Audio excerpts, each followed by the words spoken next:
Physical ration card ఇచ్చే ప్రక్రియ కూడా మొదలు పెడుతున్నాము. బీపీఎల్ కుటుంబాలకి ట్రై కలర్ కార్డు, 3 రంగుల కార్డు, మరి ఏపీఎల్ కుటుంబాలకి అంటే అబవ్ పవర్టీ లైన్ కుటుంబాలకి గ్రీన్ కలర్ కార్డు డిజైన్ చేసి ప్రింట్కి ఇవ్వడం జరిగింది.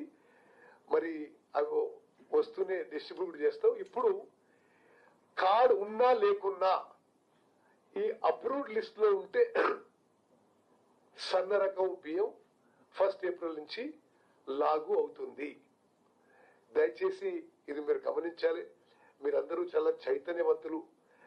84% జనాభాకి కడుపు నిండా తినే మంచి రకం ఆహార ధాన్యాలు ఇవ్వడం సొసైటీలో ఎంత విప్లవాత్మక మార్పు తీసుకొస్తుందో మీరందరూ కూడా ఆలోచన చేసి ఆ విధంగా మరి ఈ స్కీమ్ కి అంత పబ్లిసిటీ ఇవ్వాలని చెప్పి నేను కోరుకుంటున్నాను.